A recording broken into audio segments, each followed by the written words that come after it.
Ronald.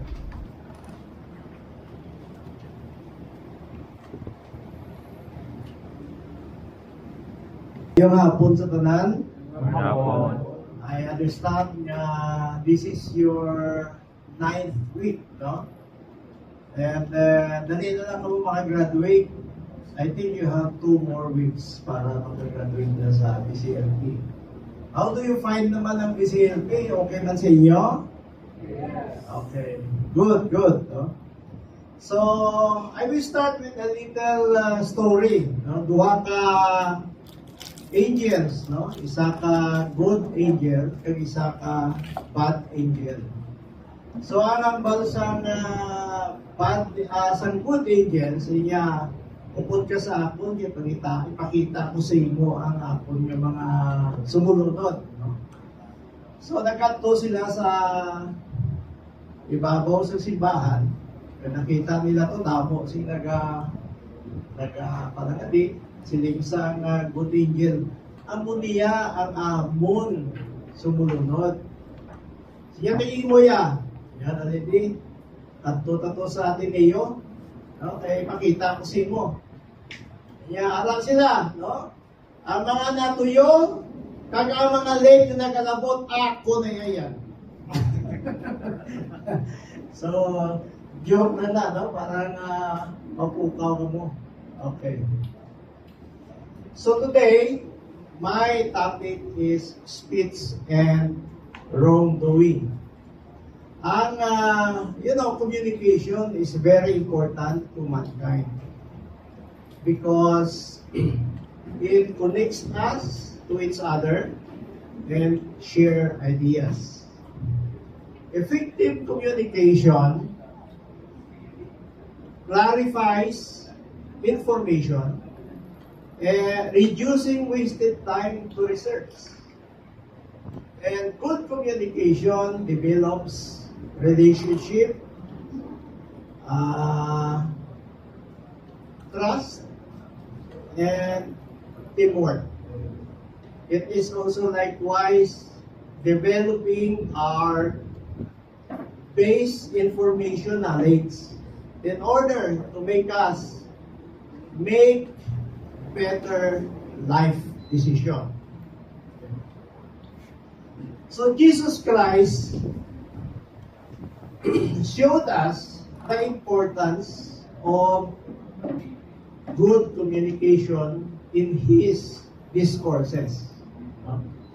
He encouraged us to speak good words and warn us of the consequences of speaking bad words, particularly to our parents.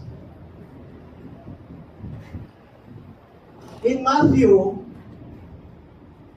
I quote, when Jesus went into the region of Caesarea Philippi, he asked his disciples, who do people say that the Son of Man is? So you see, even Jesus Christ is very, very interested about what people say about him. Ikapin pagid, no? Ang mga tao sa palibot ang tawag naton sa ila marites, no? Pero abi mo ano ni sila? Master of Arts in relaying information through exaggerated storytelling. So grabe na sila, no? So, the agenda of my talk today is introduction, speech that brings death, speech that brings life, and your discussion starter. I want also the participation of the group, no? So, mamakot mo po sa inyo karon kung ano ang mga examples, no? Sa mga speeches ngayon. Okay, so you have seen in the picture ex-president of US, Trump, no? In his first assassination attempt. And according to the news, there are several theories why he was attempted, no? He assassinated. One is because of his rhetorics while he is campaigning, no? Tama siya kadamo rin sa mga ginambang na hindi maayo. That's why people are affected, and so people consider him as a threat. Okay. Another theory is because of the geopolitical or politics, no, in the whole world, may mga interested parties nga hindi gusto nila nga si Trump magbalik as a president, no? Because they think na ma-threaten sila, particularly Iran. Okay? So, the Bible says that by your words,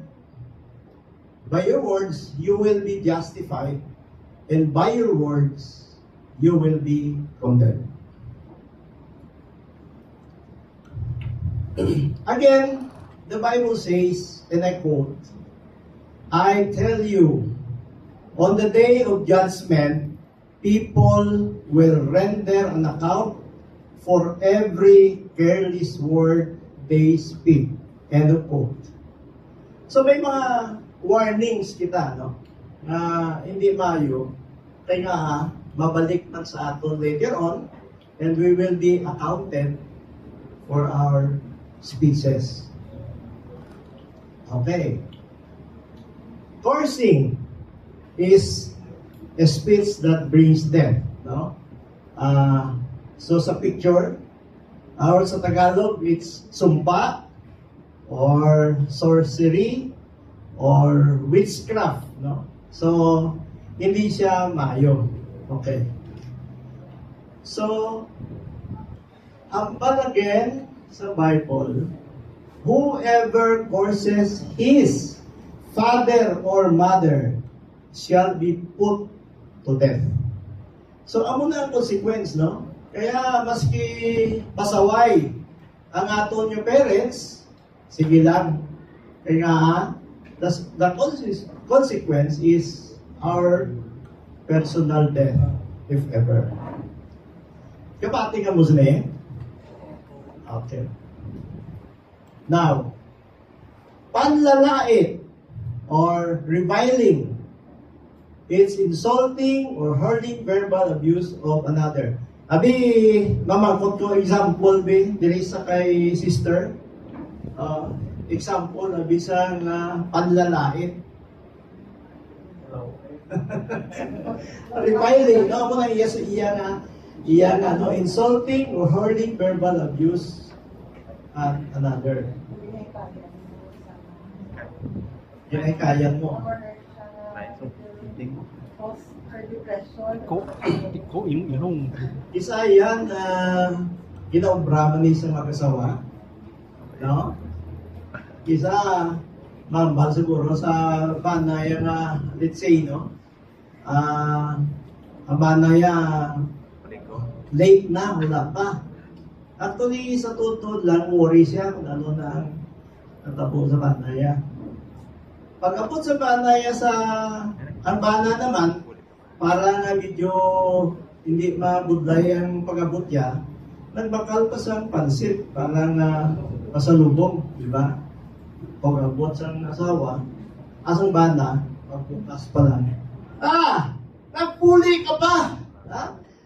Silipat sa, kauna ang pansit ko na, imo na. No? So, in other words, these are things that are happening. Pero in that case, hindi maayo kaya na-worry ang wife before mag-abot ang bana. Pero sa pag-abot sa bana, naglain na ang senaryo, no? Instead niya i-express niya na, uy, nakainom ka? Dali pa uwi, kay sibinan ta ka, no?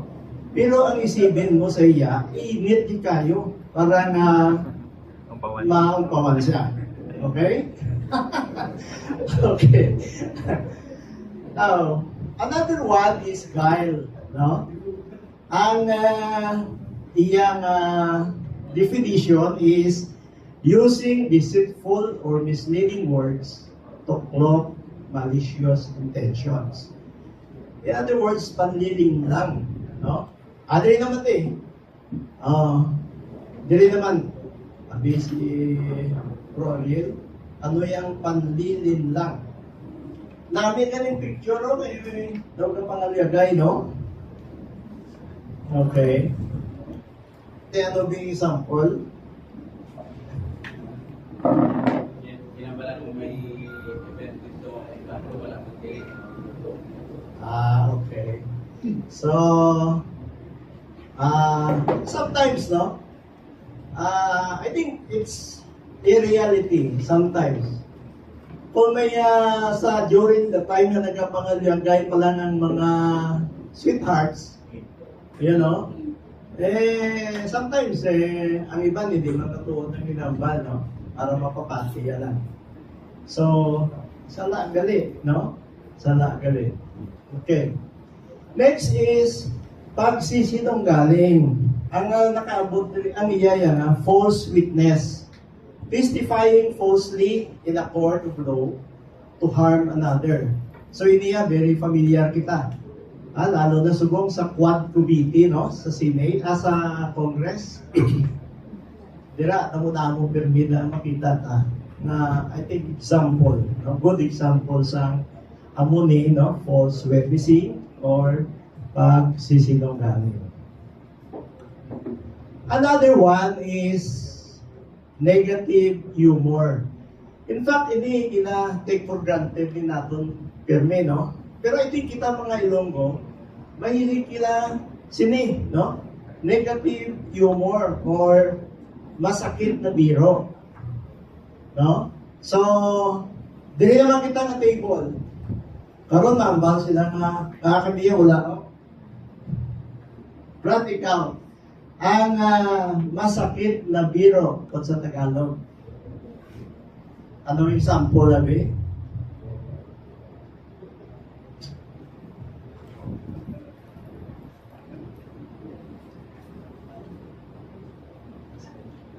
Ito sometimes sa mga tao nga gaobra ng isa sa ato, no? Sa mga driver, di ba? Let's say example kakago si mo di ba? Direkta, no? So insulto, no? Pero hindi dapat muna. Kinanglan kung si Claridel pa na ba, siya mango, no? So amo lang word yung gamit ni Claridel yan, no? Okay. So, amo na siya ang isa sa mga speech that brings death. Ari, paborito, sa tanan, no? Gossip. Ang iya definition as a subtle speech pattern that undermines trust and destroys reputation. Talking about people in a harmful manner. So, hindi siya siguro, hindi na natin pinaglantagaan example, kaya daw, tama na rin kapopular sa atin. So, the other one is slander. Ang slander, magpakaisa na sila sa gossip, no? Speaking evil of another, usually to third parties, no? Ang Tagalog niya na definition sina is paninirang puri. Okay? Siyempre siya si Juan Tobla. Oh, grabe to, no? May chismis siya, at the same time, may paninira pa, no? So, discourage na sa atin because it's part of the speech that brings death. Now, more on, actually, ang slander is not necessarily purely nga hindi mo siya magamit. There are uses na pwede mo siya gamiton. No? Ang definition niya is Scripture forbids speaking of one another in a way that destroys the other's reputation or questions his basic righteousness or competence. amo na siya ang malain niya. Okay? Pero kung gamiton mo siya, when we reprove people to their own good, di ba? And then, for correctional purpose. Kung siguro hindi very ano ni siya good example. Kita ng mga parents, no? Pagka nag-discipline kita sa kabataan natin, di ba? Actually, we are doing some slander in a way. Pero there is a good purpose for disciplining them. No? So dira, pwede na saya. And at the same time, ang response to slander is if we hold grievance against a person, we should only speak about it directly to that person. Hindi siya gina-encourage ni sa BCBP. No? Kung ang imong brother sa community may sala sa imo, ang first step na imuon mo, istoryahon mo siya. No? Kagabalon mo siya nga, Brad, hindi ko nagustuhan ang imong ginubra sa akon. Una. So, ay nga ha. Okay. Next step, kung hindi pa rin siya mamati, then you have to get another brother who is also known to that person, and together, i-confront nyo siya.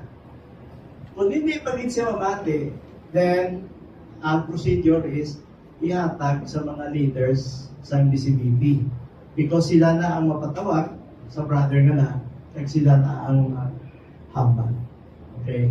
So, those are the times nga pwede lang natin gamitin ang mga bagay na. Okay. So, what is very important and encouraged, no, in the Bible is speech that brings life. Gracious speech. And one is expressing praise and affection. Pero isa, may ano nisa, may gamay nisa nga problema kay base wala kabinutig ka, no? Nga ang imo ya sip-sip lang ang purpose mo. May motibo ka nga negative. So ang ginahambal diri is truth, no? Ang imo gamiton, express kung paano mo nalipay ka pala sa iya, sa iya maginubra, no? And even sa atong mga kabataan, whenever may achievement sila nga nahimo, we have to express our joy sa maayong mga bagay na nila. Another one is correcting with meekness. So, kinahanglan na ang bago kayo na, kung i-confront mo ang aton nga brother or sister sa community, do it meekly. No? Ano lang, mahinahon. Mahinay na yung paghambal. Hindi singkitanay, no? Hindi singkitanay. Okay. Third is communicating faith and joy. So therefore, sa ato, no? Sa community, we are supposed to be very happy because we are in a community. And we should express our joy, no? Being in a community, knowing new persons, no? Halimbawa, kamo, classmates ka muna, no? Even though ang iban sa inyo is from La Paz, another one is from Iloilo, but time will come na magkilitain, magyapon ka mo. And then sa pagkitain nyo, you just, express your faith and joy being brothers and sisters in a community. Making peace. Ang bagay na ni Netanyahu, no? Sili niya, ang Israel is seeking for peace. Pero, before siya nag-speech, gintira na si Nasrallah, no? ang leader sa Hezbollah. So, so, I would like i-express ang peace sa Middle East at this point of time. Whether peace nga tuod bala or sila niya, peace be with you, paluparan sa missile. Di ba? So, ano ang peace nila? Di ba? So, when you see, rest in peace. Okay. That's very important, no? Dapat kung pwede pa lang natin na pasensya ang isang katao, tamo kita pasaway sa palibota, di ba?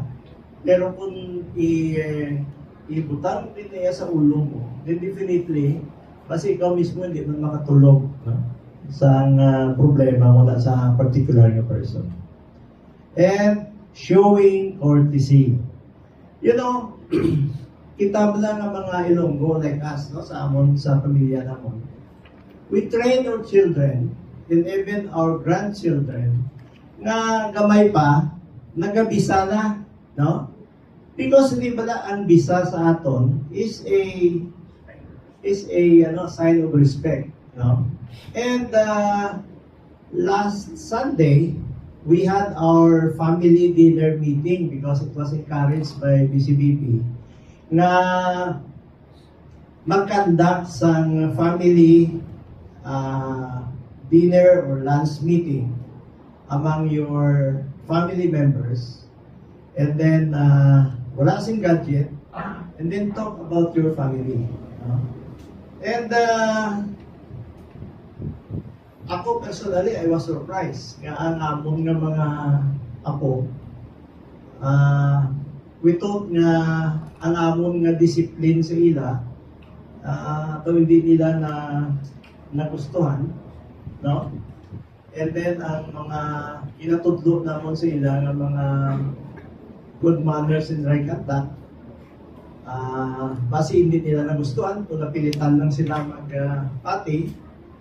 And you know, it was a surprise nga gusto nila, and they like it, no? Ang isa ko kapo, ang balya, kay isa sa question niya, yung question ko sa ila, describe our family in 3 words, no? Yung mga adjectives. Sila niya, our family is hierarchical. Ano nga hierarchical? Yati, may lolo, may tita, may tito, may first cousin, may cousin.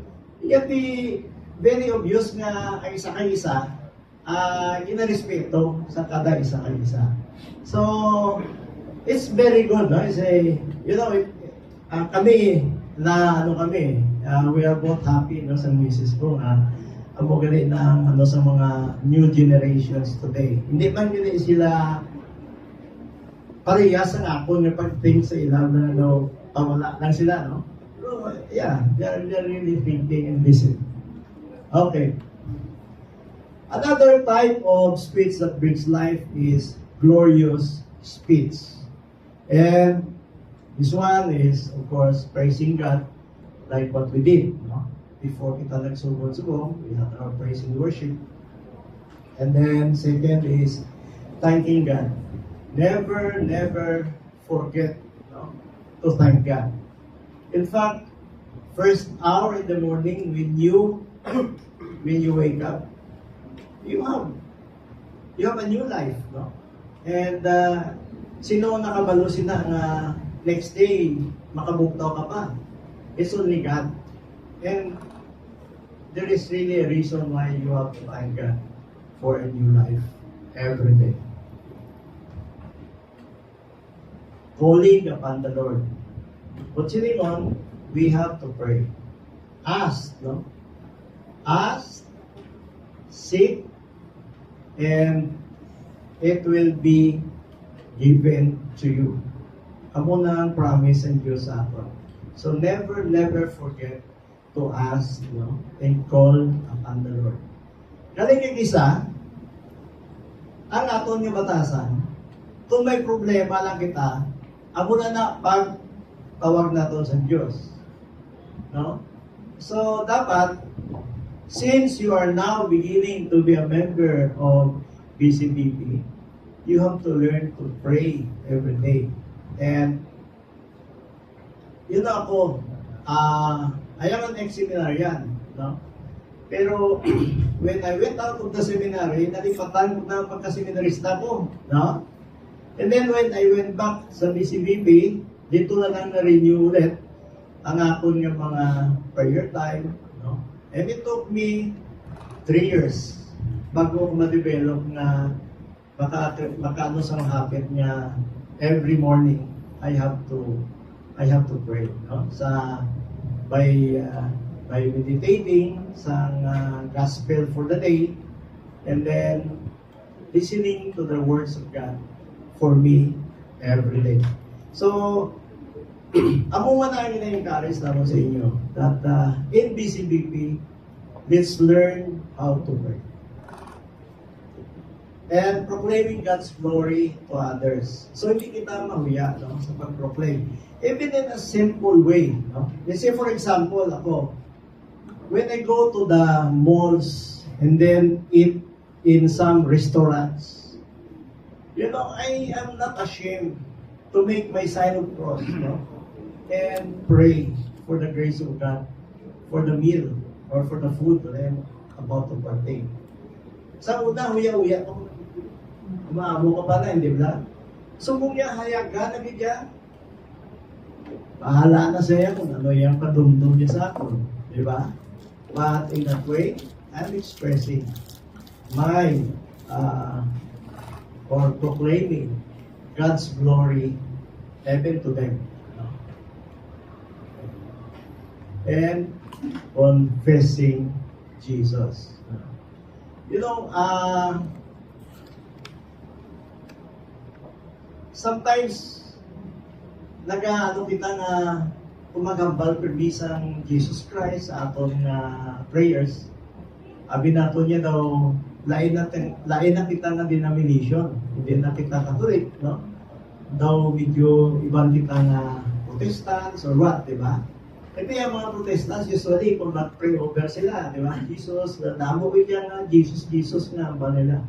So, pero kita daw ano nato na pinapaiway as much as possible, no? So, now, dapat hindi kaya mahadlok na mag-express sa imo faith even to the other people, no? Around you. Okay. Now, why you are here? Because you wanted to be a disciple of God, no? Like we are. Naari kami dire because we wanted to be a disciple of God. And what are the 3 fundamental elements of discipleship? Okay. One is we have to deny ourselves or kenosis, abandon all our worldly attachment and standards, choose pain instead of pleasure, service instead of convenience, and self-effacement instead of self-glorification. In a simple words, humbling, no? Humbling and submission to God. Isa na sa ka-element. Another element is we must take up our cross. And as disciples of Jesus, we are called to bear all our sufferings while on earth with grace, with Him who is grace incarnate. So resilience, no? We have to accept the fact na ang mga buhay sa kalibutan hindi hapos. It's difficult, no?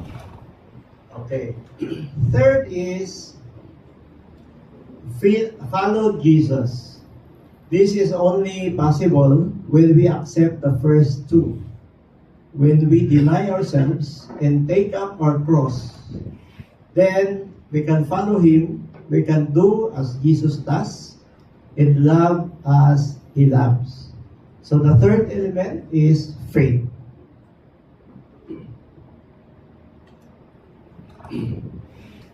So all these seemingly upside down values and counterintuitive proposals are certainly intimidating to us.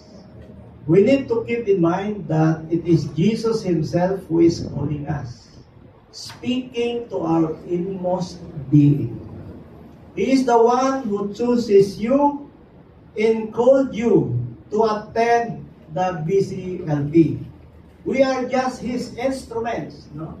Tanan nga nag-invite sa inyo nga members ng BCPP are just instruments, no? But it is God who personally called you, no? Through them.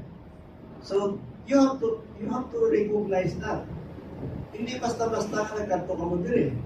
Kaya hindi man basta-basta na nakaabot ka mo sa 9th week. Hindi ba la?